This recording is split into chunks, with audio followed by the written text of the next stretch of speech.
Welcome to another episode of the Married Game Podcast, where the voice you trust when it comes to lust, and we are who you hire when she lacks desire. You're probably coming up here on Valentine's/Lover's Day, and you're thinking, what the hell do the people on Married Game have to say? Exactly. We got a lot to say. We have a lot to say. I took a different angle this year on Mother's Day, Father's Day, Valentine's Day, Lover's Day. I've taken a new angle, and without blowing the surprise for you, I did need to check in to see, is this even of interest to you? Should I admit something to you then? Sure. I a little bit know where you're going. What? Well, I can see it on the little statement, something. I was like, what is that? So I Googled. Oh, God. So I a little bit know where you're going. I have to admit it. I have to tell you, I cannot lie. But I don't know fully, and I'm really, really excited. Well, you know the rough concept. I'll tell them the rough concept. That's no secret. The rough concept was we go out and do shit all the time. All the time. All the time. So I said, would you be open to you, me, and Jovi just cooking a meal together inside? Yeah. Does that sound good? Just that's all I need to know. And you're like, oh, wow, that sounds cute. That sounds adorable. No, I was like, that sounds amazing. And I'm so, I love that you included Jovi, like a whole family, because we're all each other's Valentines, the three of us. Yeah. So I'm very happy about it. So we're taking it inside. Yes. We're taking it inside. Yeah. Yeah. And we've got some other plans during that day. I've got more surprises. Well, one request was Couples massage. Exactly. Yeah, that'll happen. Yeah. I know. I saw. Look at you sneaky little snitch. Wow. I can't lie. That's funny. Yeah, it's sad that I'm going to have to say what I'm about ready to say, but most guys literally look at Valentine's Day as, some guys, is the only time where they feel romantic or try and set up romance in their world. Mm-hmm. And that's a big mistake. That's a big mistake. If it's the only thing. And that's even saying a lot, because I think a lot of men just the day or morning of go out to the grocery store and pick up cards and a flower, and that's it. Yeah, you nailed it. You have done that too. Have I? Mm-hmm. Yeah. And look how far you've come. Well, that doesn't shock me at all. I know. Yeah. So even thinking ahead is... Yeah. Let's talk about a couple of pitfalls, and let's talk about a couple of only if we twinkle our hands like paradise peaks. Some pits and some peaks. Okay. So the pitfalls you have to watch out for in your mind, in my opinion, going into Valentine's Day is there's something like you expect something from her. You're expecting romance. That is an expectation is a recipe for disaster in almost any situation. But most guys have this, and it's so subtle is why I want to call it out. It's I'm going to do this, and whatever happens, okay, but secretly they're kind of hoping that they get recognized for their effort. This is the guy if he does effort. So for those of you who don't do effort, anything you do effort-wise is a big upgrade, so well fucking done. Mm. But for those of you who have a little bit of shred of dignity and pride and actually want to be a standard for something, they fall into the trap of, I hope I get noticed for this. Mm-hmm. That's a pitfall. Take her energy. Yeah, but it's so subtle. Mm-hmm. Look at what I did for you. Here's why that usually happens is because this is typically the only time, if he plans, that he plans. So therefore, he's looking for pats on the backs, little gold stars, and did I do good, enthusiastic blowjobs. Yeah. It doesn't always happen, and the reason is because there's almost a feeling from a wife, and you tell me if I'm right about this, like, this is cool, but why do you only do and show up this way once a year? Yep. Is that kind of the vibe from a wife? Oh my God, it's highly wife? frustrating. Yes. Yeah. If you do create a high standard because you listen to the show and you're like, I'm going to get my shit together, rather than expectation, the other temptation would be to have your wife get negative and say something to the effect of, wow, now I know what you can actually do, and almost turn it into a,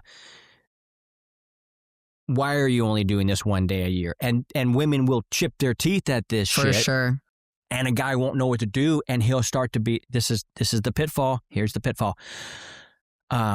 She's ungrateful. Doesn't she understand? Wow, you can't just appreciate the day. You have to talk about how this day's so good and all the other ones are bad. Mm-hmm. And that's where a guy, so he has an expectation of something, doesn't get it, and he can be I can slip him in. Whoa, fuck.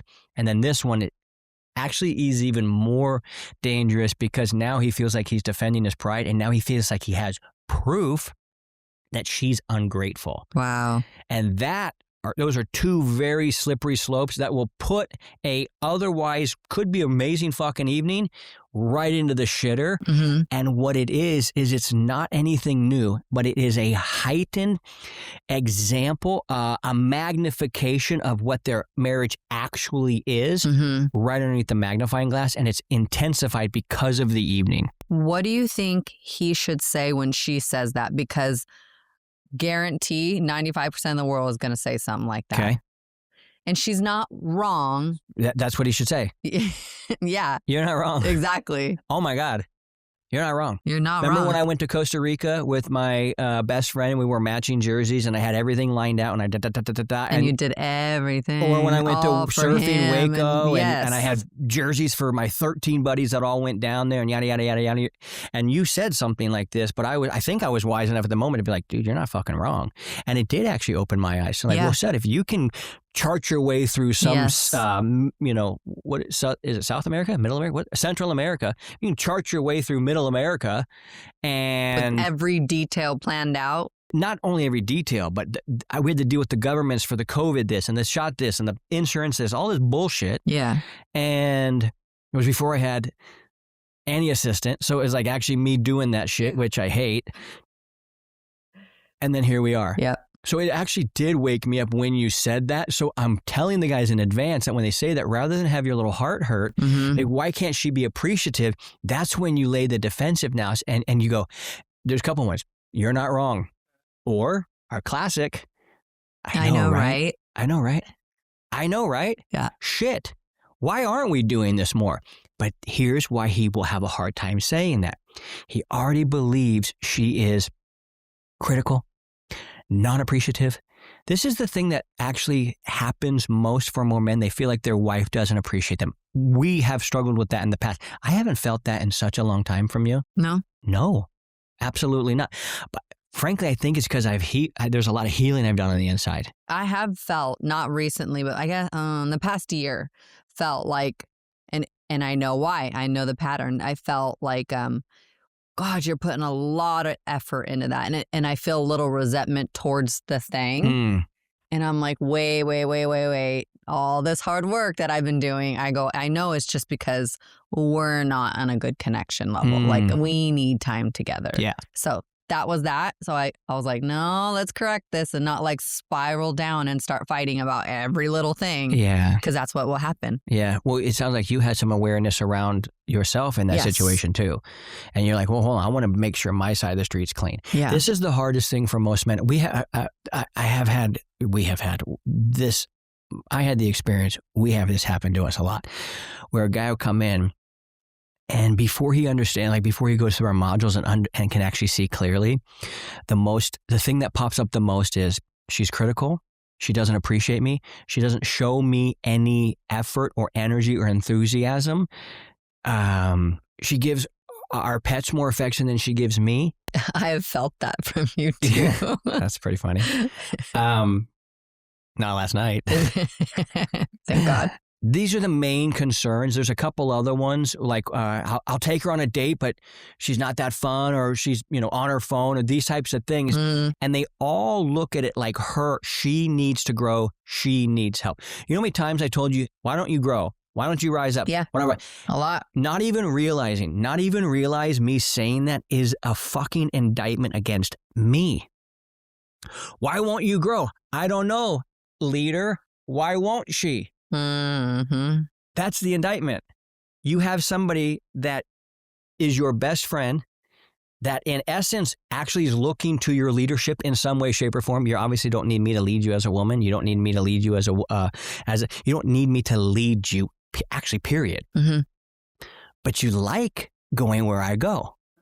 So the energy for I want to go where you go. I want you to want to do the dishes. Yeah. I love that movie. I want you to want to give me a blowjob. Yeah. So it's this energy where the guy gets trapped in thinking she's complaining, she's this, she's that. You need to grow. Why won't you grow? And the energy was always pointing at her.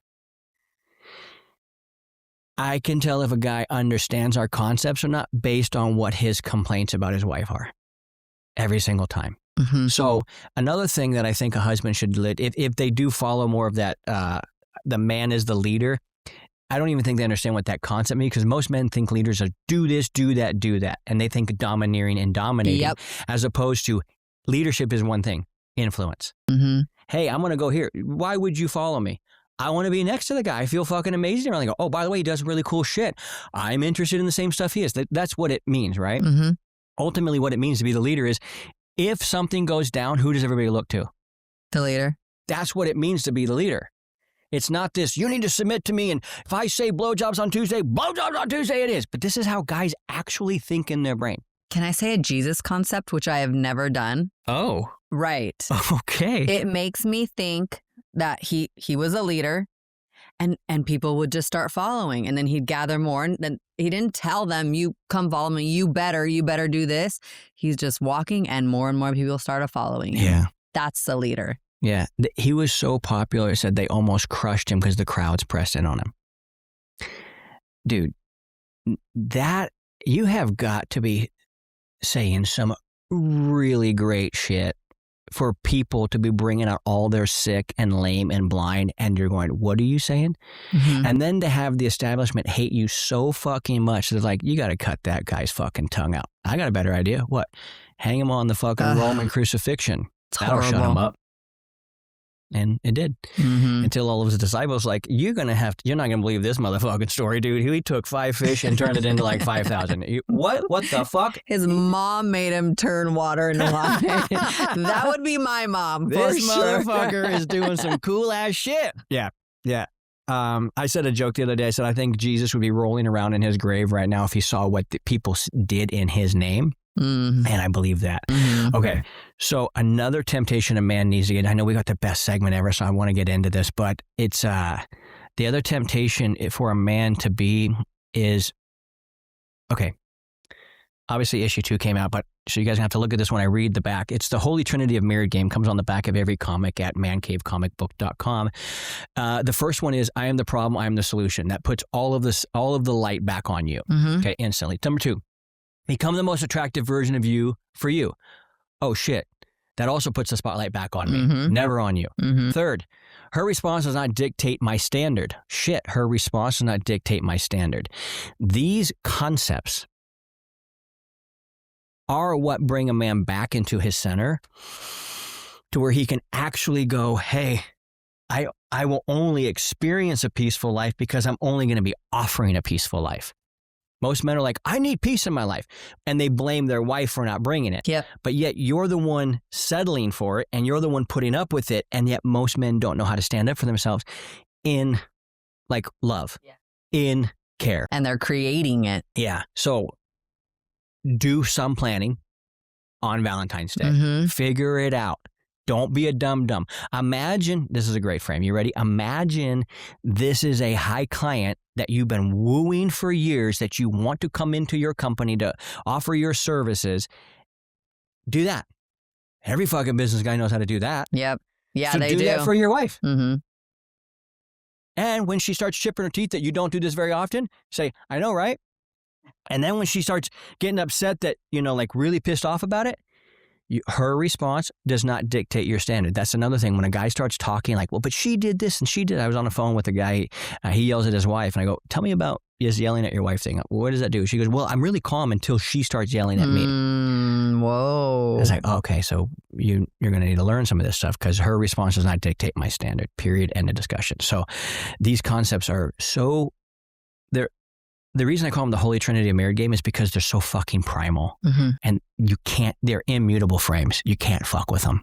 Wait, one more thing. Do something for your wife, but if you have a daughter, do something for her too. Ooh, yeah. Because she's going to, when she grows up, you want her to have that too. Yeah, I like that. I know, me too. Yeah, it's good shit.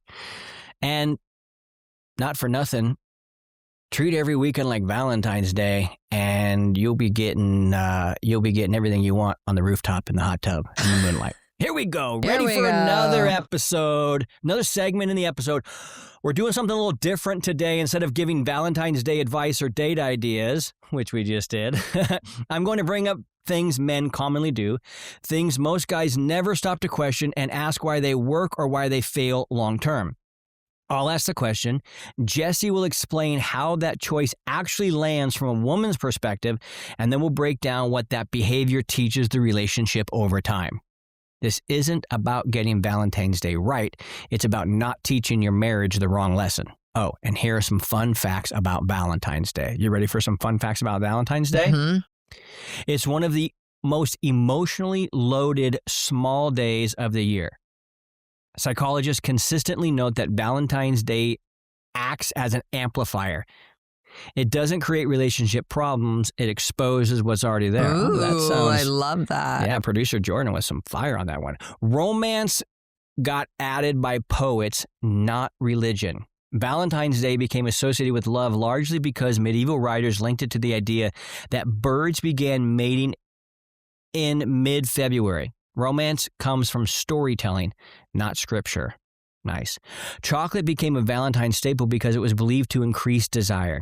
In the 1800s, chocolate was marked as a stimulant that improved mood and attraction, not just a treat.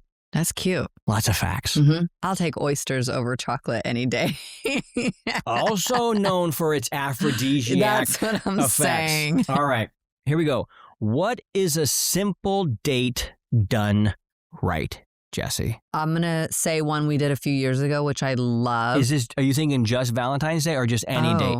Is this Valentine's Day on specifically Valentine's or Day. just any kind of date? This was a Valentine's Day, and it was simple. Okay. Because, okay, let's just say the average family. You got kids, you got life, blah, blah, blah. So your husband has a lunch break, right? So what we did, I know we have a little bit different life, but Jovi was in school and I wanted to go to Newport and be in the sunshine and grab coffee and lunch and kind of walk around and enjoy the beach.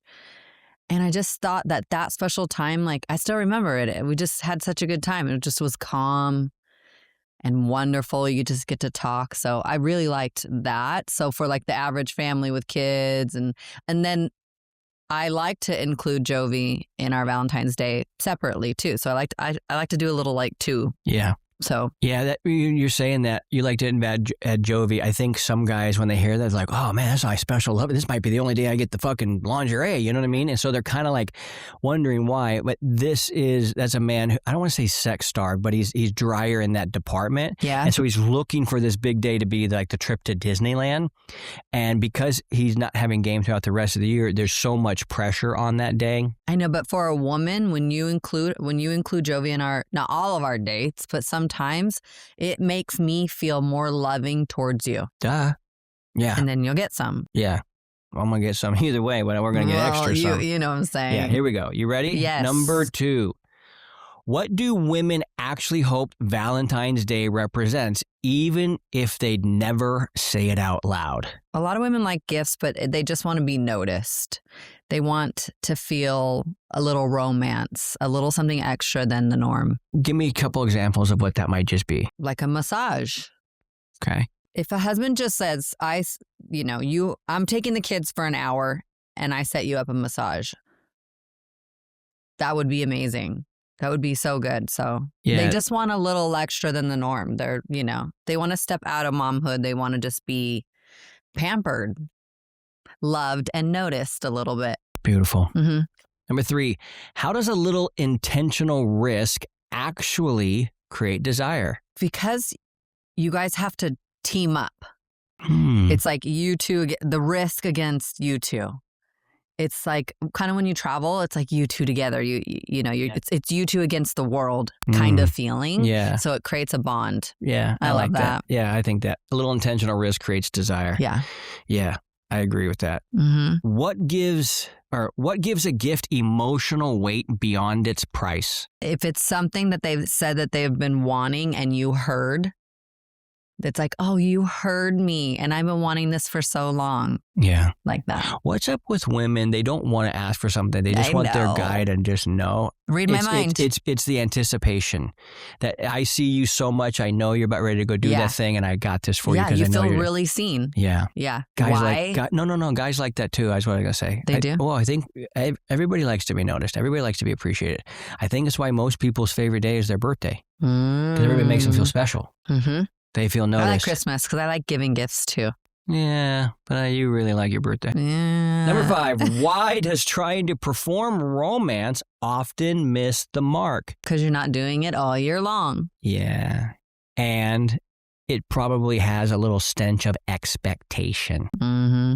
Taker energy. Maybe a touch of pressure. Ooh, nobody likes pressure. The date kind of puts pressure on itself. Mm-hmm. Interesting. Mm-hmm. Number 6, what do all women really want on Valentine's Day? Alone time. Yeah. Burger, ball game, beer. Yeah, that concept. Yeah. Well, maybe you should say the concept if someone hasn't heard. Well, tell us what we want on Valentine's Day, and then I'll... Okay, women for anything always want alone time because they feel the pressure of the kids and husband and then this and that. And then, So alone time.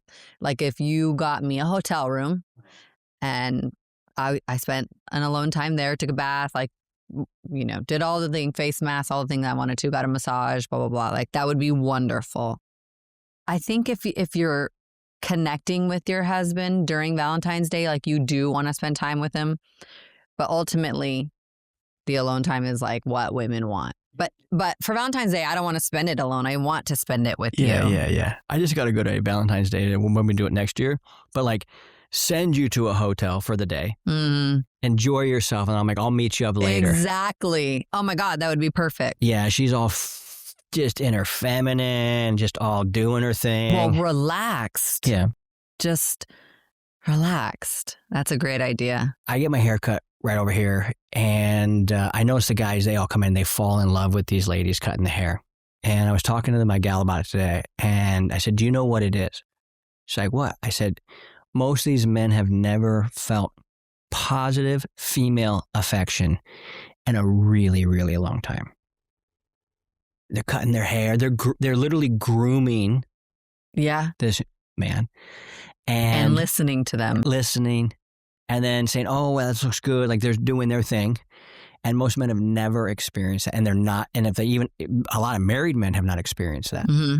So I was down there getting my hair cut today. And this dude walks in. He's 95 years old. Mm-hmm. And I had my back turned and he comes, I can kind of see him in the mirror. And he goes, is that the guy who's got the green Porsche out there? And she goes, yeah. And so she kind of turns me around and he goes, hey, I got a Porsche. I got the cabriolet. Da, da, da, da, da. I'm like, oh, that's awesome, man. And he just, and he just sat down in the chair like he's going to have a conversation with me. And my very first inclination was like, really? Like you got to talk during your quiet time. I'm getting groomed right now and loving it. You know what I mean? And I'm about ready to go get my head dunked in the sink and they're going to wash my hair. And then she does me the massage and the thing and the thing. It's like meditating kind of. Yeah, and it's just a vibe. And I go in ready for that. Mm-hmm. And I said, nah, just let's listen to see what he's got to say. And dude, this guy is epic. 95 years old. He ran his business until he was 85. He was a helicopter spare parts guy. And after he was a helicopter pilot in the Korean War in the Navy, came back and was like, hey, man, there's a lot of money in these spare parts. He goes, my business kicked off almost immediately as soon as I went into business. He goes, I worked for a company for about a year. And I said, no, let's go do this for myself. Just to start 95. Sharp. Well, when I walked in here, he was right here. What's his name? Don. He was so cute. The cutest. Yeah. Yeah. It's good for his age. I'm going to adopt him. Yeah. We're going to adopt him. Yeah. I've done this before. Mm-hmm. Remember our next door neighbor, Pat? Uh-huh. And he met Jovi and it was so cute. Jovi was so little. This was a guy, 80s, 90s. He was the guy I adopted before. Mm-hmm. He was the trombone player in the Rat Pack. That's so cool. So he knew Frank Sinatra, Sammy Davis, and Dean Martin, and he was our next door neighbor in this place that we bought to run our business out of in Las Vegas. And like the second day in, there's an ambulance in front of the house. So I'm like, I walk over, what's going on? He goes, my wife died. They, took her out. So I wrote him a little letter, put it in his mailbox, said, hey, we're your neighbors. If you need anything, don't hesitate, come on over. The next day, there was one in my mailbox. Thank you so much. My name is Pat. So I started taking this dude out for lunch once a week. Yeah. Cheesecake Factory. Yeah. He would get the little he would get the, I'd get the quesadilla, and then he would get they were like fried Zucchini. Yeah, fried zucchini. In the ranch. They look like mozzarella When sticks. you get older, they just eat whatever because they take like 2 bites and they're He's done. like, I gotta go get my ice cream. I don't want it to melt. He goes, I don't care anymore. I go, he's thin, trim. So yeah, he would tell. I probably did that 3 years, maybe 3 years, somewhere in there. And I remember the house right before he was going to die. They said, hey, it looks like he's going to go, but he wanted to see you. And I got to drive over there. So cool, man. So fucking cool. And I was like, all right, Grandpa Pat, is it, my guy. Have a good fucking time wherever you're going. I remember that bond was so cool. So I haven't had a grandpa in a while. What did he leave me? Oh, dude, you got the coolest thing in the whole world. 2 huge metal file cabinets full of 1960s and 1970s Playboys. Yep. And you're like, that's mine. I want that. Yep. Yeah, the family loved me, like the extended, they were all from He New gave me Zealand. some pots and with the cute little blue flowers, like the really old ones and stuff. Yeah. But he was great. He was from New Zealand. Oh, yeah. Yeah, so whenever I'd introduce me, this is my grandpa, like, why don't you have a New Zealand accent? I was like, it's a long story. Yeah. But his family end up coming over, his niece and cousins and that stuff. They kind of looked at stuff and they said, hey, do you want to buy the house? Do you want anything in the house? Yada, yada, yada. And I'm saying yada, yada, yada, like you are now. Yada, yada. And you know what? Yeah, yada, yada, yada. So, dude, what a cool experience that was. Yeah. And I think I just met my new grandpa. Yeah. Yeah. Yeah. I love that. I said, my nickname's Helicopter Keith, right? No, why? So I got to tell him a little bit about that. I'm going to call you. I'm like, where are you? You're like, I'm at lunch with Grandpa. I'm at lunch with Grandpa. Those guys, he's exactly double my age. We both have the exact same color hair. And I said, hey, man, you keep working on that hair. You might be as white as me one day. He's like, maybe. So he's got a good, quick sense, quick. Oh, I know. He called me 23. I said, yep. Yeah. Oh, hey there. Yeah, this is fun. He's so cute. I told him, I said, I've always been around my grandpa. I spent a lot of time with my grandpa and George. my father, Grandpa George. And I think, as I'm reflecting back, my grandpa's dead, now my father's passed, about how much that masculine energy really did me good. It really built a confidence in me to be like, we're men. And, that's pretty cool. You want to talk about you speaking for the sons? Oh, that was so much fun. Yeah, because that goes along about what we're saying is like dads were taking their sons. Yeah. To do manly stuff together. And there's nothing like that out there. No, it's the concept is called the Squire Program. You can go to thesquireprogram.com. Bedros Keuilian invented it, created it, and runs it, and has a really cool team of guys around him. Also, cool thing about Bedros Keuilian, he's coming on the show, which is very exciting. Dude, like his 4 or 5 guys around him were all buff. And I said, do you know how much that speaks about how like the people around you are all in great shape? I speak at a lot of the men's groups because my topic is very pertinent to them. I go, you don't see this very often. This is rare. Yeah. Well, and it speaks a lot about this guy, and he is the part. He lives the part. So he's cool. Really cool. Yeah, he's such a cool dude. The dads bring their sons between 13 and 16 years old, which is such a crucial time. Well, it's the initiatory process that our culture no longer has. So he's like, fathers can initiate their son through the process. So they did like cold plunging. They said it was be 3 minutes. It was like 10, and then which was cool. He's like halfway down, like 5 minutes. He goes, all right, 90 seconds left. He's pulling those moves, which are always fun. I mean, once you're numb, you're numb. Here's the crazy thing. His son. Actually, I'm going to have Steve and Tyson on the show. It's a dad and a 14-year-old son. Aww. The son gave a speech, and he's been doing this for a little while. Son gave a speech. He just did an MMA fight, took it on 10 days' notice, and beat the guy with a darce choke. For you jiu-jitsu guys. Here we go. Perfect. It ain't Perfect no farce. timing. Just fucking put him in a darce. So this concept of these fathers and sons to go there And actually, I got to talk to the dads alone about sex and all this good stuff. Mm-hmm. But spending that much time with the kids, I put some of them in the car and they lost their shit. And it was just so cool. I got to be an uncle. You're really good at that. Like a real uncle, man. Yeah. I loved it so much, man. So it's cool. That is, that's something that I spent a lot of time with my uncle. A lot of guys, they didn't spend a lot of time with their dad or their uncle. Jordan spent a lot of time with his dad and his uncles and his dad's friends. And so like we bonded on that because we were used to having strong masculine figures. Mm-hmm. My dad was strong and masculine. He's also a little on the edge on some other stuff, but hey, it is what it is. I'd rather have that strong masculine edge with some of this other bullshit than to have no edge at all and act like I was raised by women for the sake of everyone around. But not only that, there's a concept, I'm going to teach it on our next podcast, about how much shame really is. Shame is an interesting thing that hits a lot of high performers because when we struggle with something, our immediate thought is, I shouldn't be struggling with this. Mm-hmm. I shouldn't be struggling with this. I used to think that all the time. You know what I found? Fix that. Admitting I struggle with it. Mm-hmm. I exactly feel the same way as when we have struggles. And then I'm like, don't tell anyone we fight. But like, of course we do. Yeah. That's our struggle. I share the craziest stories in the coaching group. And a lot of guys are like, man, you sharing that story really gave me hope. I'll share the interlocking fingers on the next podcast. Yeah. This is a good story. A little teaser. Yeah, it's a little teaser. So happy Valentine's Day. We're going to have a good time. Obviously, we've already got plans, and I know I love that you think which is also fun. Mm-hmm. That's also jujitsu is a lot about misdirection. Oh. Yeah, I'm going to make you think you want to fight to go this way, so that way you push the other way, but I really want to take you that way, and I'm going to sweep you and end up on top of you.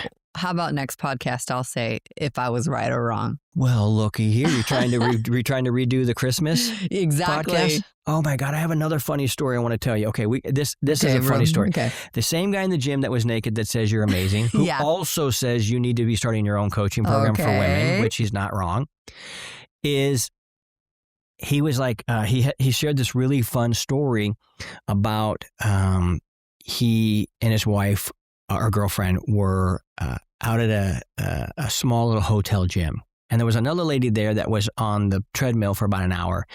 And they end up seeing them at the pool later. And it was he and his girlfriend, and then the lady and her wife were out there. And he just made mention of like, wow, you were on that treadmill for an hour. Like, well done, Yeah.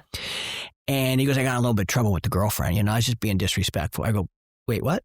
What do you mean you were being disrespectful? You're saying, wow, dude, were you telling a lady about you got a nice rack? Or look, man, dude, that treadmill's doing that fine ass a lot. Like, what did you say?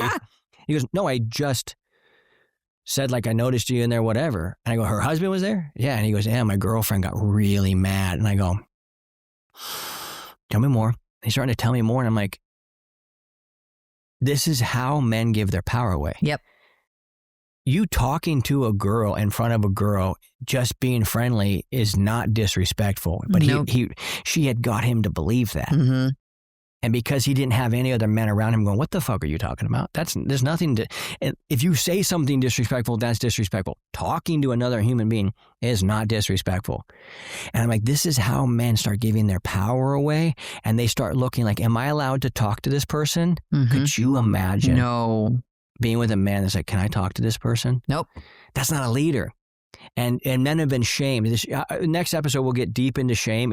To me, I think it's the actual key to all of this. Mm-hmm. And religion, culture, society has used it as a weapon against men to keep them from actually standing up and being the best man they can possibly be. So if you're hearing this and you're going, well, I learned a lot about Valentine's Day and how I'm fucking it up. Well done. Congratulations. That was one thing we wanted to tell you. Another thing we want to tell you that most people don't understand, when you're listening and you're watching this podcast, what you're actually doing is learning from a man who's fluent in the language of women and talking to a woman. And you're seeing the back and forth. I get a lot of compliments on people. They go, man, I feel like I'm understanding how women actually think and talk by listening to you guys two talk.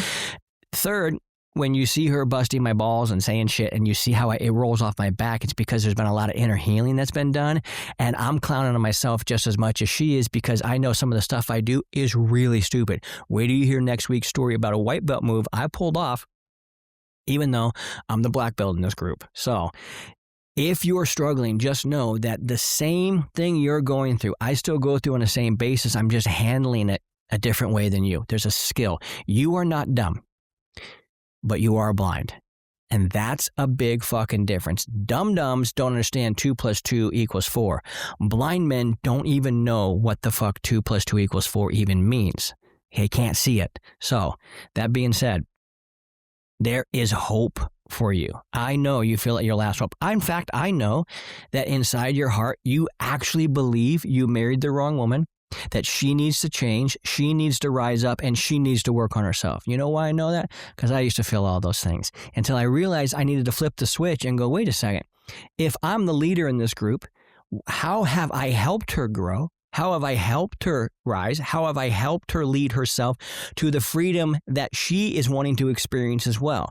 A lot of you are afraid of that because a woman who's free and actually can stand on her own 2 feet might just leave your ass.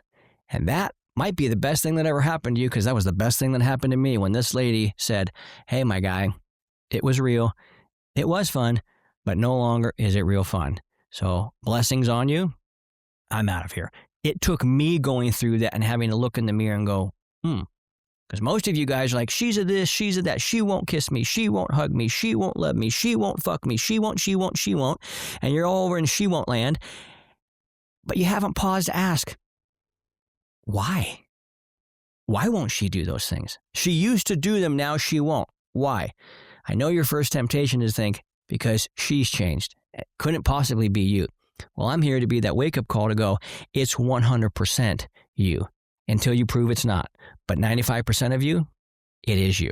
And then once you realize it's not you, it's 100% on you on whether you stay in that situation or not. So, if you loved what you heard, don't be a fucking nerd.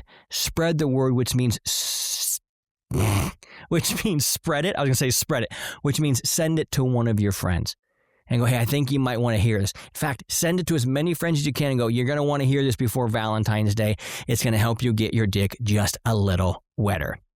And as always, go to marriedgame.com so you can fix this problem. Quit listening to us on this podcast going, I might do that one day. I might do that one day. You know how many of you guys call me and go, I've been listening to your podcast for a year, and you wait till the entire thing is absolutely fucking burned to the ground. And like, man, I wish I would have called earlier. Guess what?